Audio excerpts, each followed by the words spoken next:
I hope you're well. So you've looking at this video because you've just registered with me for classes at East Suffolk Yoga in Rendlesham, or you're interested in finding out what you'll need to know before you come to a class here or before you register. So if you want to come to any of the classes here, you need to register on momoyogo.com/yoga with Ian. So there's 2 steps to the process. There's the registration, and then there's the booking of the class. And then there's, if you want to continue, then there's paying for your class pass and then booking it in. So what sometimes happens for people is they'll pay for the class pass and then not do anything else. So you need to pay for your class pass and make sure you're booked into the class that you want to come to. You can cancel your class, but you can only do that greater than 24 hours ahead of when the class is going to start. You'll see there's a variety of class passes available.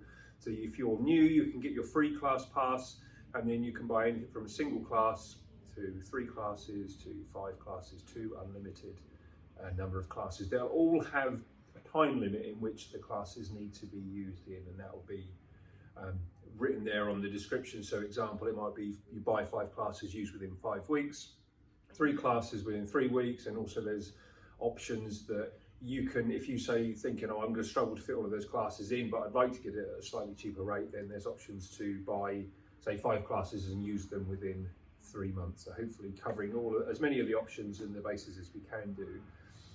All of the classes now, so post-COVID, I can no longer provide any equipment to you. So you'll need to have your own yoga mat. So there's plenty of places you can get those from, anything from looking on Amazon, eBay, and maybe in some of your local shops you might find a yoga mat available, or you might well have one already. So there's your yoga mat. Also a yoga strap or a neoprene strap. So we use these to help us with some of our stretches. So a yoga strap, and they'll have a buckle on them, which isn't always essential for what we need them for, but if you can get a proper yoga strap, that's really helpful. And for some of the postures, we use a yoga block.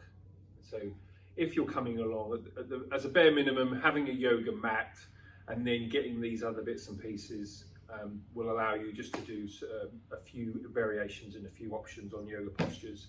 So you've done all that, you've come along to a class. So how I teach my classes, we go through everything together. I will provide guidance on how we're moving our body between postures. So I'll be saying left foot here, right foot there, folding forwards at the waist, all these different instructions. And you can always, so as you'll come to the class, you can see what I'm doing, you can follow, and often other people in the class who might have been coming for a while anyway, so you can reference those people as well. What's important with follow the instructions is taking them as guidance. So if it doesn't feel quite right, what I'm asking you to do, then don't force it. You can always ease out of the posture sooner than I suggest if you need to. I will also make suggestions on options on how we can do the posture. So a good example of that is plank position. So plank is quite a physically demanding, challenging posture to be in, so you can have your knees down as an option, sort of like an easier version. You're still working your core muscles, but less so.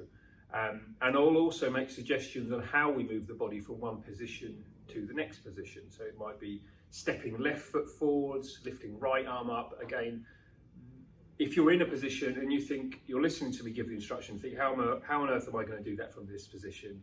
So you then do whatever you need to do to move from the position you're in to come into the next one. And don't worry about how graceful it looks. The important thing is that you're able to get into the next posture. Also as well, if you're in the middle of a yoga class and you're feeling a bit exhausted, then you can stop for a moment. You always want to be listening to what your body's telling you, and you can join back in when you're ready. The last thing I want is for somebody to come along and force themselves through something and not have the best experience. So I provide very detailed instructions. You can stop if you need to. Don't move your body in a position that feels uncomfortable, and especially if you haven't done yoga before, a lot of the yoga posture names might seem a little bit unfamiliar. Don't let that overwhelm you. You know, we've all got to start from somewhere. So do come along and enjoy your yoga session. And if you haven't seen any of my other videos before, so yoga is about improving, the physical practice is about improving our strength, stability, flexibility, and also it has a meditative effect on the mind. And you'll always come out at the end of the yoga session feeling better than what you did when you started it. So if I haven't covered a question within this video, do message me and ask me any questions before you come along, and I will always be able to answer any questions, of course, when you're at the studio. So thank you for watching. I look forward to seeing you in a class soon.